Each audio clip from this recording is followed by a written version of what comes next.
रिद्धि, तुमने मुझसे कहा था ना कि तुम्हें एक नौकर की जरूरत है। मैं नौकर ले आया, ये रहो।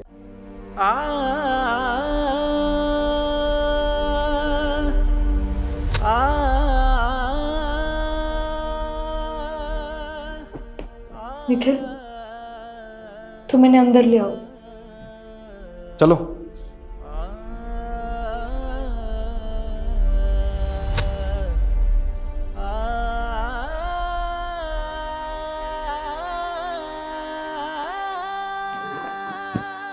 बैठिए। रुको, ये क्या कर रहे हो तुम? हाँ, तुम्हारी इतनी औकात है? तुम्हें इस घर में हम काम करने के लिए लाए हैं, नौकर हो तुम इस घर के।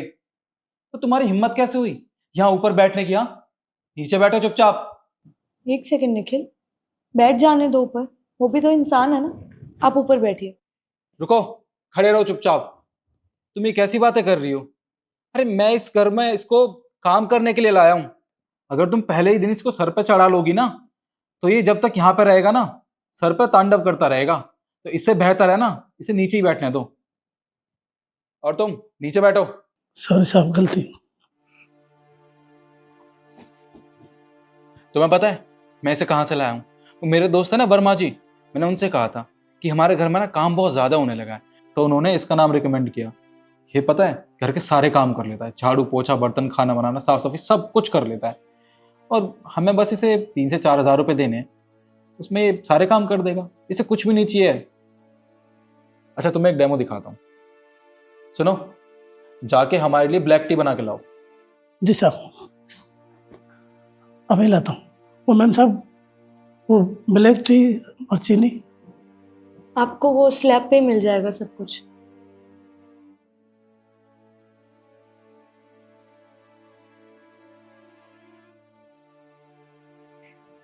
वैसे तुम्हें कहाँ मिलेगी?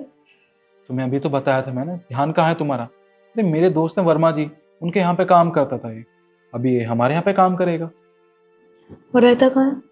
ये अरे वो पास में झोपड़ी नहीं है सेक्टर 4 में, उन झोपड़ियों में रहता है ये। अब इसके आगे पीछे तो कोई है नहीं, बेचारा वहाँ अकेला रहता है। तो मैंने सोचा क्यों ना ये इसी घर में रह लेगा और काम भी कर लेगा।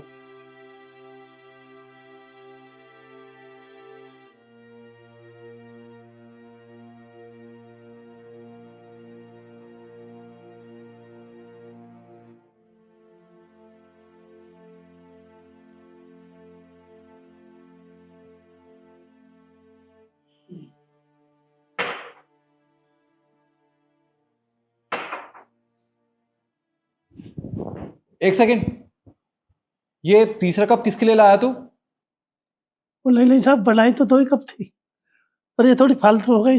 मैंने सोचा मैं ले लेता हूँ। तू पागल हो गया है क्या? तेरी इतनी औकात है जो तू हमारे साथ बैठ के हमारे ही कप में ब्लैक टी पिएगा?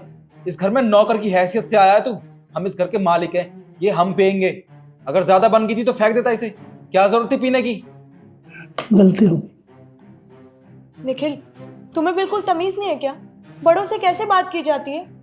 एटलीस्ट ये तो देख लो कि वो उम्र में कितने बड़े हैं तुमसे। सिद्धि, ये क्या बोल रही हो? होश में हो? 2 कौड़ी के नौकर के लिए अपने पति को ऐसी बातें सुना रही हो तुम? रहने दो रिद्धि बेटा। क्या तूने मेरी बीवी को नाम से बुलाया? तेरी इतनी हिम्मत हो गई? तुझे तो अभी बताता हूं मैं। एक मिनट। एक बाप अपनी बेटी को नाम से नहीं बुलाएगा तो कैसे बुलाएगा निखिल? क्या बाप बेटी? ये ये, ये क्या चल रहा है? मैं तुम्हें बताती हूँ। ये मेरे पड़ोसी हैं और बचपन से आज तक मुझे इन्होंने अपनी बेटी की तरह समझा है, अपनी बेटी की तरह पाला है। तुम्हें पता है, मेरे पापा जब मुझे मारते थे ना या डांट लगाते थे तो मैं इनके घर में छुप जाती थी, और ये मुझे हमेशा मार से बचाते थे। इन्होंने मेरे लिए वो सब किया है जो एक पापा अपनी अपनी बेटी के लिए करता है। मेरे माँ बाप के जाने के बाद इन्होंने मेरा बहुत साथ दिया है। तुम सोच भी नहीं सकते कि कितने अच्छे हैं। और सडन इनके बहू बेटा फॉरेन चले गए। मुझे लगा ये भी उनके साथ चले गए होंगे। मुझे ये नहीं पता था कि आज भी यहीं पे है और इनकी ये हालत हो चुकी है। पापा, क्या हालत बना रखी है आपने अपनी? क्या हुआ है आपके साथ, आप मुझे बताओ। क्या बताऊं रिद्धि बेटा, वो कैसा बेटा, मैंने पढ़ाया लिखाया और बहू के कहने पर मेरा अंगूठा लगवा लिया, सारी जमीन बेच दी और सारे पैसे लेकर विदेश भाग गया। बेटा मैं दर दर की ठोकर खाने के लिए मेरे को यहाँ छोड़ गए। मैं कहाँ जाऊँ? कहीं काम करने के लिए जाता हूँ तो मना कर देते, नहीं नहीं तेरी उम्र नहीं काम की, जाओ यहाँ से, भागो, भगा देते बेटा। बस साहब के दर्शन हुए, साहब ने कहा हाँ काम लगाऊंगा, मैं दिलाऊंगा काम। बस बेटा आपके दर्शन होंगे, साहब काम पे मेरे को यहाँ लिया है। बेटी मैं गलती की माफ़ी चाहता हूँ, मैं चला जाता हूँ, मैं कर लूँगा गुजारा। पापा, आपने हमेशा मुझे अपनी बेटी समझा है और आपने एक बार भी मुझे बताने की कोशिश नहीं की कि आपके साथ इतना सब कुछ हो गया। क्यों नहीं, तू मेरी बेटी है।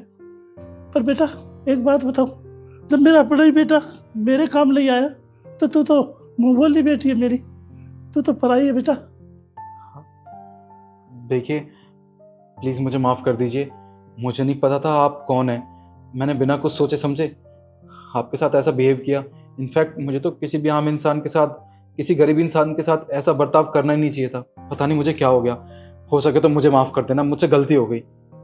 नहीं नहीं साहब, मैं तुम लोगों पर भार नहीं बनना चाहता। मैं ठीक, मैं काट लूँगा अपनी ज़िंदगी जैसे कटेगी, कर लूँगा गुजरबास में अपना। पापा प्लीज आप ऐसे मत बोलिए, और आपको कहीं जाने की जरूरत नहीं है। आप आज से और अभी से हमारे साथ इसी घर में रहेंगे। हाँ हाँ ठीक है बेटा, आज से तुम्हें मेरे बहू बेटा हो, भगवान तुम्हें खुश रखे। जी आप आइए, मैं आपको आपका कमरा दिखा देता हूँ, आइए। हाँ हाँ चलिए।